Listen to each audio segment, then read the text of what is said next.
I've done videos on Ginger Lynn and Portia Lynn. Now it's time to do a video on Amber Lynn.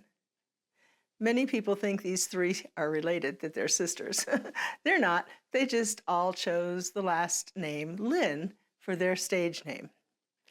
So the first time I met Amber was on a movie set, and everybody was all abuzz about how Amber was going to be in this movie and how beautiful she was and what a good performer she was. Well, I wasn't stupid. I had seen her before. I knew she was gorgeous. So I was very excited to meet her. Well, her call time was in the afternoon, and people were, she's going to be here soon. She's going to be here soon. So her call time came, and it went, and no Amber. So, sometimes people are running late. Traffic in LA is horrendous. Everybody knows that, no matter where you live. So we waited and we waited. An hour went by, 2 hours went by, and people were getting pretty antsy at this point in time because we were at the part in our shooting where we really couldn't shoot anything else for the day. All the rest of the scenes involved Amber. So people were just sitting around on the set, basically doing nothing but twiddling their thumbs, waiting for Amber to show up. And there were even calls from some of the talent to fire her and hire somebody else to replace her and take her lines so that we could get going with shooting, because the longer we waited on her, the longer it was going to be before we got done and went home. Well, the crew got paid overtime, but the talent did not. We had made a deal for an X amount of dollars for the role, regardless of how long it took to shoot it. So people were pretty pissed, to be honest. And Amber eventually did show up, and she turned out a wonderful performance, of course. She's a wonderful person. So at that point in time, I got to be honest, my thoughts about Amber were not too impressive because she held everybody up. But the more I got to know, the more I understood. Amber, like me, did not grow up in an ideal environment. She had a very rough childhood. Some people don't know this, but Amber's brother, Buck Adams, was also in the business. Amber introduced him to the business, as a matter of fact, and together they both, of course, experienced this traumatic childhood.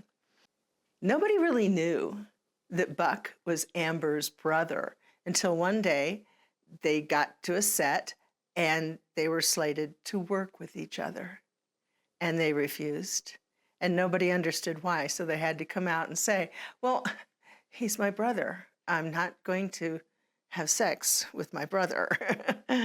Unfortunately, we lost Buck several years ago due to natural causes. Amber cleaned up her act. She started to be much more responsible and clear-headed and clean thinking. Whatever it was that caused her to change, she made a huge change for the better. She's much more responsible, much more reliable now. Last time I saw Amber, she was like a different person. I mean, she looked even better than she did several years prior, but she was so smart and so level-headed, just brilliant. The thing is, when you're a child and you're going through a traumatic experience or traumatic childhood, where it's not just one day something bad happened, but years upon years of it, the smarter you are, the harder it is for you, because you know that these adults shouldn't be treating you like that. You know that you are capable of so much more if you had only been given the right opportunities and the right nurturing and the right care.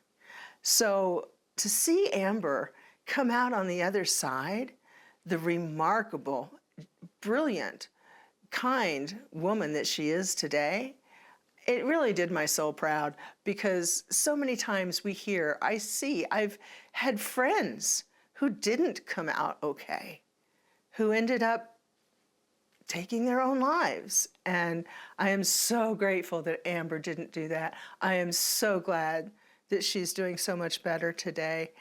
I would love to get in touch with her again. Don't really know how, don't really have her phone number or address or anything.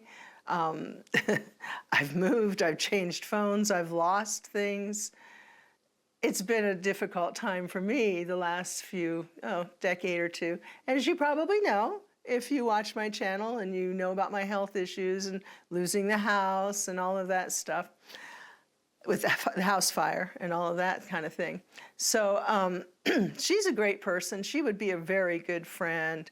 The person that she is today, like I said, is totally different from what she was several decades before. And I admire her. It takes a lot of guts, a lot of courage, and a lot of brain power to change like that. But she did. So to wrap this up, I just got to say, I love you, Amber. Hats off. Good for you, girlfriend. You go. And if any of you get a chance to see her, tell her I said hi and I send my love.